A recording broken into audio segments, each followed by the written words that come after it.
Bismillahirrahmanirrahim. Assalamualaikum warahmatullahi wabarakatuh. Halo, apa kabar teman-teman? Kita lanjutkan video pembelajaran selanjutnya, yaitu pembelajaran PAI kelas 11 SMA.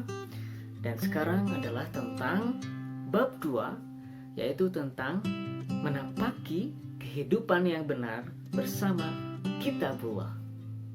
For the first, mari kita lihat infografis di materi ini sebagai berikut.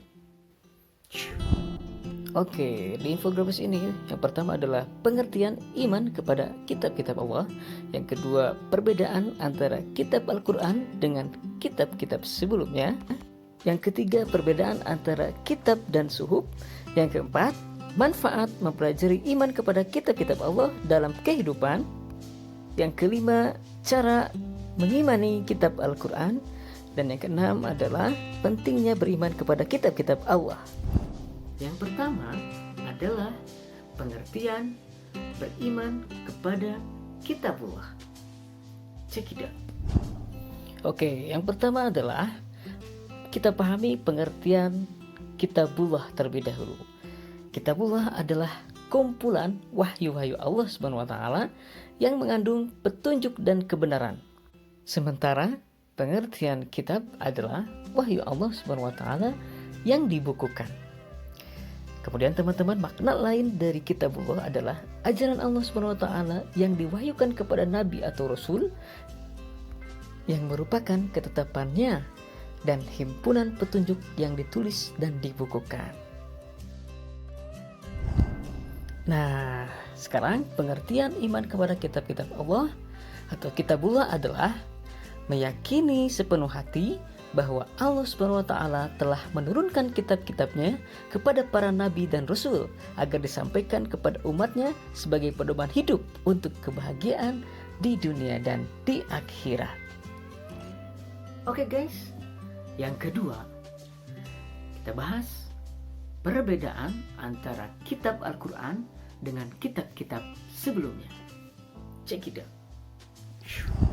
Oke guys, sebelum Mr. Hari menampilkan perbedaan antara kitab Al-Quran dengan kitab-kitab sebelumnya, ini ada tabel mengenai data kitab-kitab Allah yang sudah diturunkan sesuai waktu urutannya. Teman-teman boleh baca ya, pas mau baca boleh pause dulu videonya lalu baca.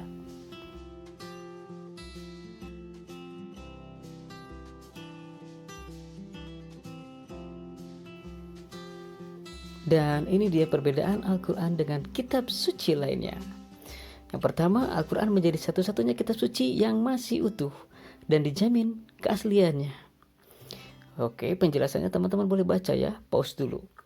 Yang kedua, Al-Quran menjadi satu-satunya standar yang paling layak untuk dijadikan sebagai pedoman kebenaran bagi umat manusia, karena mengandung kebenaran mutlak yang bersumber dari Allah Subhanahu wa Ta'ala.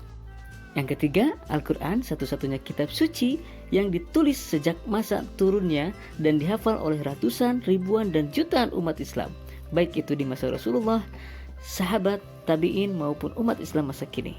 Hingga keaslian dan redaksinya terjamin dan disepakati keabsahannya oleh semua umat Islam dan bahkan di kalangan orientalis.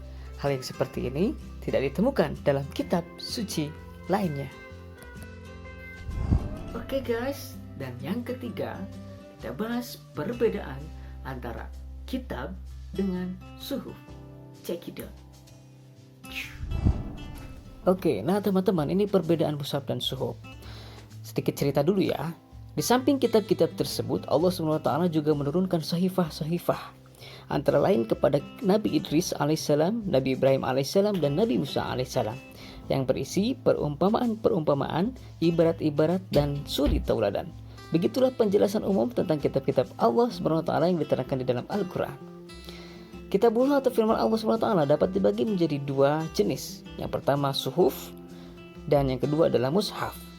Kata suhuf dapat dilihat pada Quran surat Al-A'la ayat 19. Kedua kalimat itu berasal dari akar kalimat yang sama, yakni sohafa, menulis. Suhuf, bentuk tunggalnya sohifa, berarti lembaran yang tertulis atau sesuatu yang dibentangkan. Sepenggal kalimat yang ditulis dalam material seperti kertas, kulit, daun, atau media lain. Sedangkan mushaf, bentuk jamaknya masahif, berarti kumpulan-kumpulan suhuf yang dibundel menjadi satu. Berdasarkan sejarah penulisan teks Al-Quran, bentuk Al-Quran secara utuh sudah ada sejak zaman Nabi. Meski ayat-ayat tersebut ditulis di tempat terpisah, seperti di pelepah kurma, kulit binatang, sabak batu, lembaran daun, atau di tulang binatang. Pasca Rasulullah SAW wafat, Khalifah Abu Bakar radhiyallahu anhu memerintahkan agar Al-Quran disalin dari berbagai sarana yang terserak itu ke dalam sarana yang sama dalam bentuk lembaran-lembaran yang dibundel agar tak ada satupun himpunan ayat Al-Quran yang hilang. Di samping itu, agar terhindar dari perselisihan di antara kaum muslimin, khususnya di masa Khalifah Utsman bin Affan, Khalifah ketiga ini memimpin naskah asli Al-Quran yang sudah ditetapkan kesohihannya oleh Nabi SAW kepada Hafsah, istri Nabi yang diamanati memegang naskah asli Al-Quran, dan memerintahkan 4 sahabat yang dipimpin oleh Zaid bin Sabit untuk menulis ulang Al-Quran menjadi salinan yang sempurna. Salinan tersebut kemudian dikirimkan oleh Khalifah Utsman radhiyallahu an ke beberapa besar di dunia Islam. Tersimpul bahwa suhuf terdiri dari berbagai lembaran.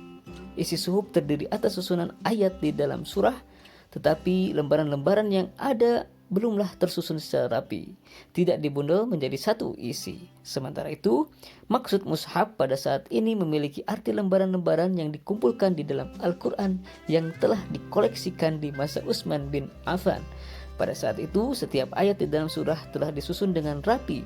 Itulah sebabnya umat Islam menyebut setiap duplikat Al-Quran yang memiliki keteraturan, setiap ayat dan surah disebut mushaf.